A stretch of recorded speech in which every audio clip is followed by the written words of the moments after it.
All right, hello and welcome to another video on cycles and how we can kind of like measure the future or calculate the future of the markets. Now, um,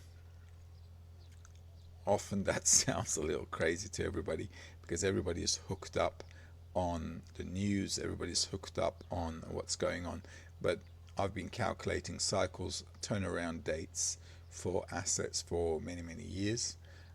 And you can also check it on my um, website, on the fintech website, actually, on this one, adea.llc. And what you can find here at the bottom are just for years we've been like, I've been doing it for years. So on here there are a bunch of examples here as well. So if you're new to the channel, welcome. My name is Meydan. I'm a fintech founder. I'm a finance professional as well by profession. I'm a finance professional, and for years I've been developing my own fintech and how we can use cycle modeling in terms of finding swing days that are in the future for turns in financial markets in any asset that we want to do. So I've done a video on this before. I'm just going to do another one because I think it's a good example for especially those who took timing to kind of like match your technical analysis with the timing. As you know, we're always matching technical analysis with timing, and the reason we do that is because sometimes it's difficult to find something that really resonates with an asset. In fact, the other day when I did Google was such an example. So I had to kind of like correlate it to something else like NASDAQ. And because we're using price plus a specific asset and finding its, pinpointing its swing days, what we want to really do by doing so is find out is, what makes that specific asset tick. What is it special about it that it turns at certain periods in time? And like I said, if it's like a characterless asset like Google, it's hard to kind of measure, so we can correlate it with price and other assets like I did with NASDAQ. And here I've got also a few more things I've got to do, which is Apple, gold, NASDAQ, and I've got SP 500 as well in front of me because SP 500 is always an interest to us, so is NASDAQ, as I calculate the intra-week swing days for them as well. Now this one as well is not an intra-week calculation. It's calculation where I want to understand where the market's going to turn around, and then I want to keep it for like several days, or keep adding to the position. Or if I'm an intraday trader, I understand that this is going to go on for a while and I'll just keep nailing it in that direction. Okay. And that's why having to deciphering the personality, the character of the asset, it might sound a little weird, and what we're doing sometimes is like delusional to people, but at the end of the day it works. Okay, so even if it works, let's say my dog was going to bark every time I needed to buy, and he was right, despite the fact that it's my dog barking, and every time he barks the market goes up, I am going to be a buyer because it's working. So although this might sound weird and crazy, it works. So let's take a look at how we can work on a time cycle for a longer period of time, so we can keep a position. Or like I said, if you're day trading, you could pretty much keep going in and out and in and out and in and out. Okay, so let's check it out. All right, so rule number one, once my head is out the way, rule number one is whatever you're evaluating, whatever asset you're evaluating, from the timing procedure, remember the steps that we have. So the first thing to do is to decipher the character of the asset. And once you deciphered it, once you understand what makes it tick, then all you've got to do is correlate the forces that are impacting it. Okay, the elements that are impacting it. Once you have that, you're going to have something like a cycle like this. Now this cycle is actually, let me get rid of that. This is something specific. Why am I looking at 2023? Because I'm going to then reflect it to 2025 20, first of all to 24, then to 25, to 26, because I'm doing this work until the end of 2026 for certain assets according to what the client asked for. So this is 2023. So once I understand what makes it tick, I can figure out the cycles that work with it. And when you have a time cycle, you have to understand that a time cycle, despite the fact that we've got a time cycle, the market doesn't crash down or it doesn't push up without any waves in between. And the reason it does that is because we've got intertwining cycles, right? A cycle isn't just one cycle working on its own. At the same time, you have multiple cycles. Now, this is going to be a bit of a problem when an asset may have a few things, like several things impacting it, but that's really, really rare. When you're looking at it and evaluating it, if you go step by step, you're going to figure out what makes it tick. And when you figure out what makes it tick, you want to like say, okay, I'm just going to focus on the cycles for those specific elements, and then those elements can kind of like pan out. And if I match it to my technical analysis, then I should be able to spot the tops and the bottoms when that cycle is going to start and then it's going to end. All right. So what happens in between is this zone. And why is this important for us? Well, because if I have a one main cycle that I'm looking at right now, and I understand that that's going to take maybe a month, right? It can actually take more than a month. So then I need to say to myself, okay, where is the points, where are the days and the hours and the prices that I need to get into to follow it into that direction? And that's when we have the intra-week swing days happening, right? So if we were to take a look, okay, at our, let's open that up. So if I was to go, okay, so this is the members area. So we need to go to 23 February 2023. Okay, so that's where these measurements are. So let's take a look. So I've got February here. From the beginning to the end of February, basically, that's what I have, right? So from the beginning to the end of February, let's see. So I have to check out Mondays on this one. The reason is, before I used to just post the swing days and the hours on a Monday. So 2023, February, let's see, is that a Monday? When is that happening? So that's a Friday. Second is the 1st of February. The 1st of February is a Wednesday. So I should have the date on the 30th of January. 30th of Jan. So I need to go into January, don't I? January 2023. So once a cycle starts, I have to check the main dates on it, the main cycle days. And then once I get that cycle happening and it's functioning, I can enter at the beginning of the cycle, play it all the way down to the end of the cycle. What will happen then is the 30th of January. So this should be not this one. Now I've got it all posted. Here we are on the week. So, oh, come on, where are the swing days? That can't be right.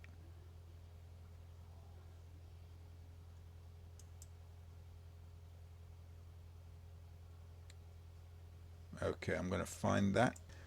All right, so here we are. This is the 30th of Jan. That's a Monday. All right.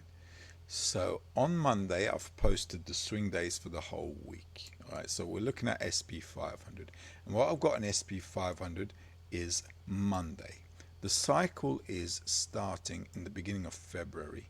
Okay, right there on the, pretty much on the beginning of February. That's the 2nd of February. Okay, and the market closed low on the 3rd of February. So we've got a cycle starting here. Okay, and 30th of Jan is here. That's a Monday, Tuesday, Wednesday, Thursday, Friday is there. Okay, so we've got a Monday to Friday week. Monday to Friday is there. On Monday, it was a swing day for the SP 500, right? This is what I said here. That's Monday.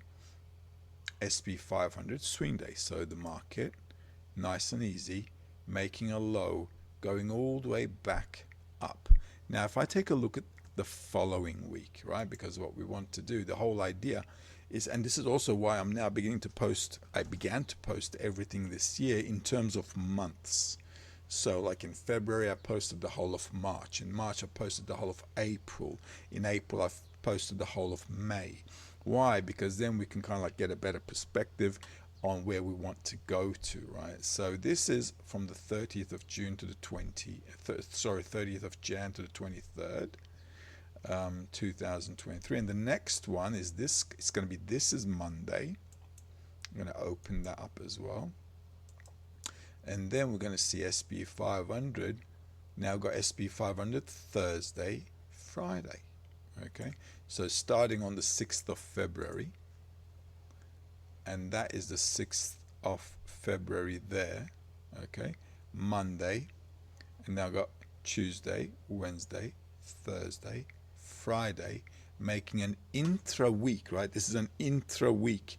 So within that week, what is a swing day? So then market's making a low to push up into the following week, because that's the 10th, and that's going to be on Monday, Tuesday, Wednesday, and so on. So once the market goes, you know, in that direction, once it finds direction, also here, this is Monday. Look, Monday, it's done an intra-week swing low. Remember, the intra-week is not a long-term swing day. It is for this week. So the market makes a low.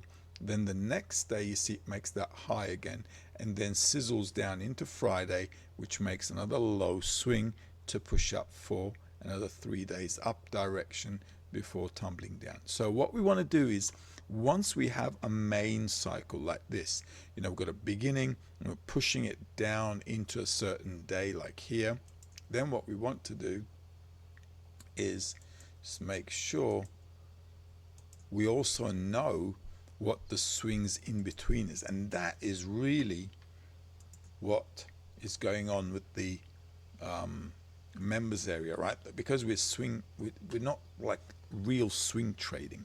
We're intraday swing trading with an intra-week perspective. Now this allows us to figure out when the market's obviously going to turn in the week, which is helpful, and the bigger cycle is helpful because then I can pretty much move in between there, understanding where we're heading towards, what date we're heading towards. So the bigger cycle, within that, the smaller intra-week swing cycle, within that, the swing hours of the day, and I should be using the swing hours of the day according to the bias. This is why we're not just trading on any hour. So whenever we're trading, we want to trade at a swing hour with a bias coming in from a swing perspective, whether it's an intra-week swing day or a major cycle swing day. All right, so let's take another look at another cycle, for example. Once you understand how these cycles are kind of like intertwined and how they start to matter, then you can move from, you know, one particular pair, one particular correlation to the next particular pair. So then all you have to do is basically figure out what the next pair's action is going to be. And let me see what I've got here. So I've got May.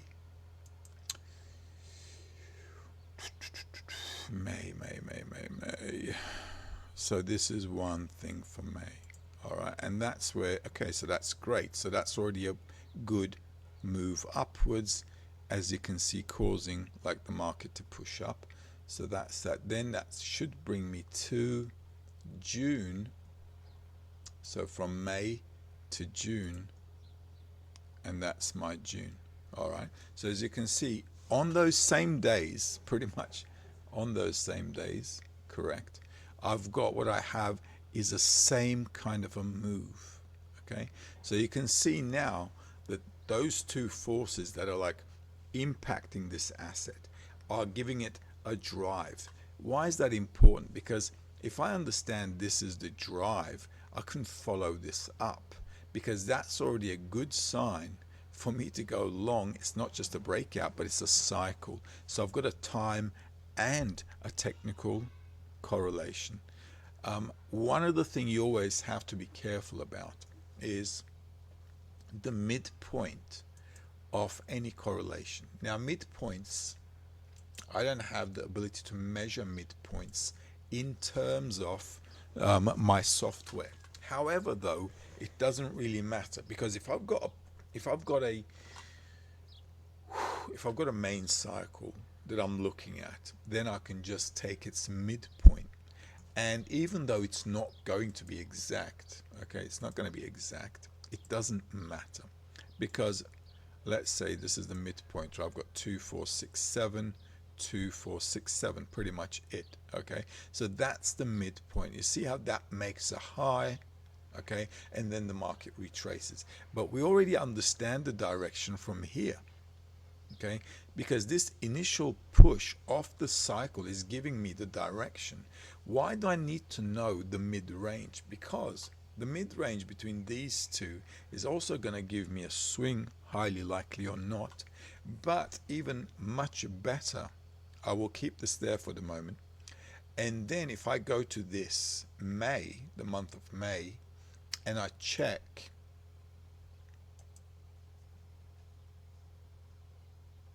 let's say, I don't know, let's go to May, mid-May, which should do it. Okay, so the 15th of May is a Monday, all right? And if I take, this is SP 500, let me see, SP 500, so I've got a Monday, the 15th, okay, of May is going to be a swing day for the SP 500. 15 is going to be right there. Okay, whoops. Come on. This one there. Okay. Now that is where that swing day is, and that is the activation. This activation is important for us. Why? Because, like I said a minute ago, it gives us the direction. So I understand this is the direction. So that direction is going to pull me in. I have to take care in between, and I also have to take care. That's Monday, Tuesday, Wednesday, Thursday, Friday. Do I have a Friday there? Yes, I do. Monday to Friday. So once the market is in Monday, it's done a turn, and this has given us direction. That's a Wednesday. By Friday, I'm up here. So by knowing the intra-week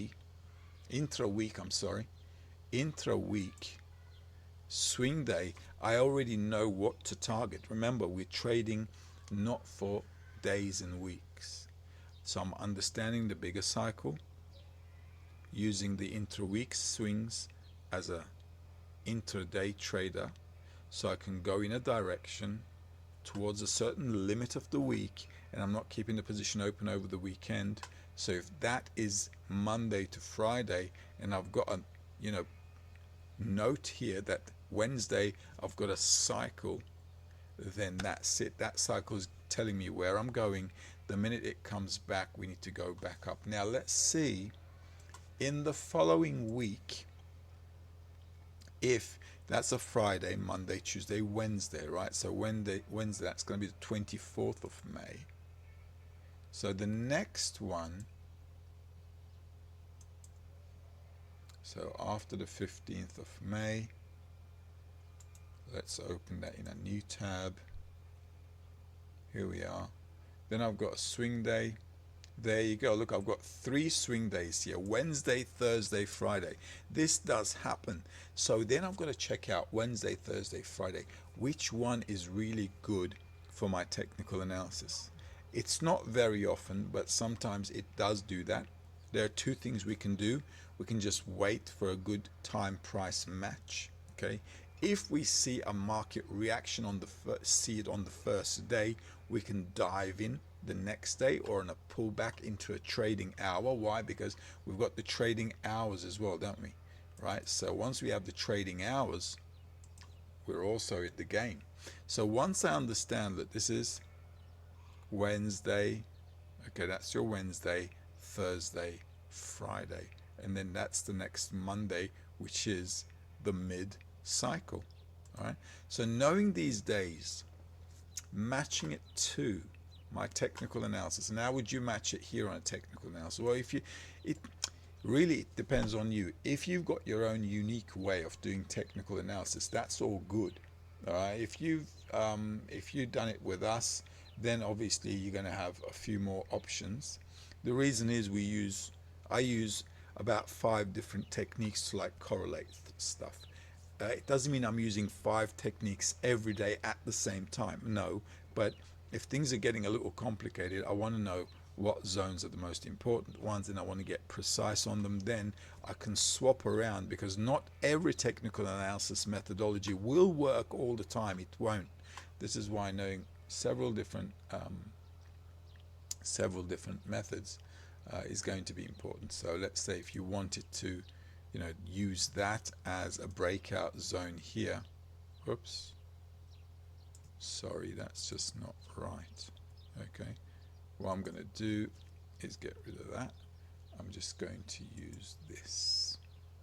Okay, so if I was to use, for example, that bar as a cause for a breakout, okay, as a manipulation, let's say, just as an example, understanding that this manipulation here and me having a swing day with a breakout is enough reason to buy on that Wednesday when we're back down here. Even if you didn't buy here, you bought the next day, you'd still be okay with it.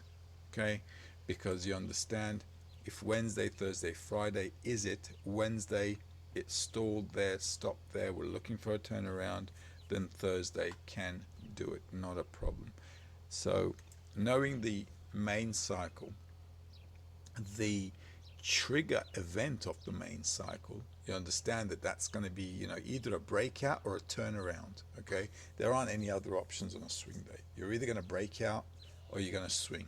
Okay, and once you understand what direction you're going in, then you just follow it through till the end of the bigger cycle, keeping in mind that we are day traders. You may not be, but in general, I'm talking about me and the guys we trade with.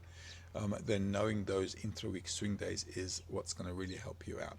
The other thing here that's important to understand is the hours, because the hours really help when you're drilling in to, okay, you know what, this is the hour that I'm going to trade at, and that's basically what I'm going to do.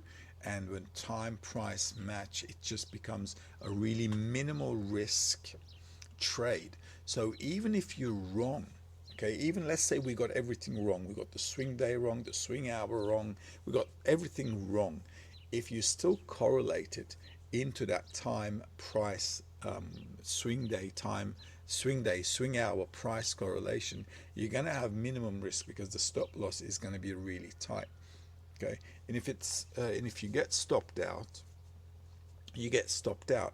If we understand it's a swing day, I'm known for going back in again, because sometimes we'll go in, it's a swing day, we get stopped out, it happens, but I understand it's a swing day and I want to trade again, but I trade at the next swing hour. And then when I'm trading at the next swing hour, or if I'm close to that zone, I might want to get in again at a small time frame technical arrangement, because the time and price match. So I don't want to miss out on it, but it's not fear of missing out.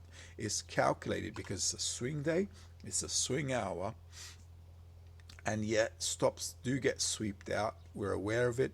You're either going to wait for a U-turn, or you're going to go in with a technical setup and just follow through. But your risk is very minimal. So even in that situation, because we have very tight stop loss, getting stopped out is not a problem, and it shouldn't be if you're trading anyway, because you understand you will get stopped out.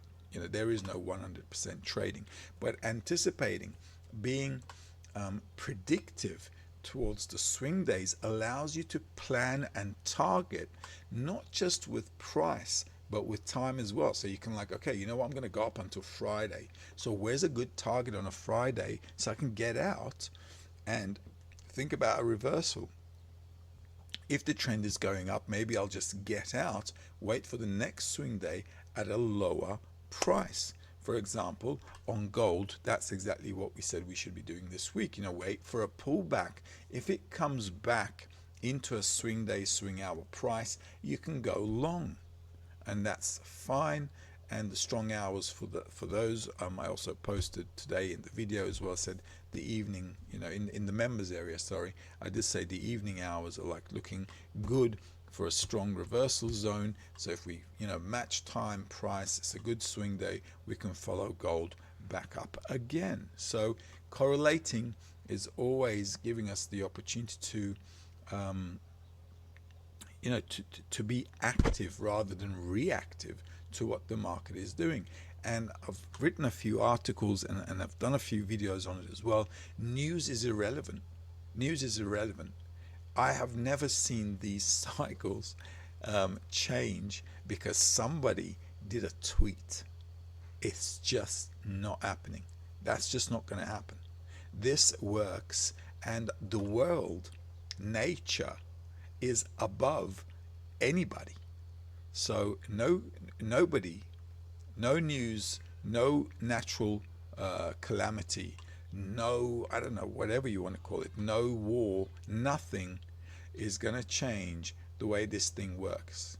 I've been through the Ukraine-Russia war. We've been doing the cycles since then. Hasn't changed, still worked. All this mess in the Middle East now, that happened a few years ago in October. We had the gold swing days in advance before gold shot up when this Israel and Hamas thing broke out as well. So all of those days, they still work despite the fact that we had wars, we had presidents change, we had all kinds of Fed announcements. It doesn't matter. If a cycle works in nature, it works. End of story. All right. So I hope this sheds a bit of light into what we're doing. So it's like it's like one cell of the body kind of like includes all the information about the body. If it didn't, it wouldn't be able to match itself to the body. Right? So the system works in the same way. We can go into a micro to a macro, macro to a micro, and kind of find our way around there. And matching it to time and price is like the way to go. So I hope it sheds a little light onto how things are going, how things are working in life, and it's not always up to us or the decisions we make. In fact, I haven't seen anybody's decision make any impact and make any change to the planet. It's doing what it needs to be doing. Have a good day.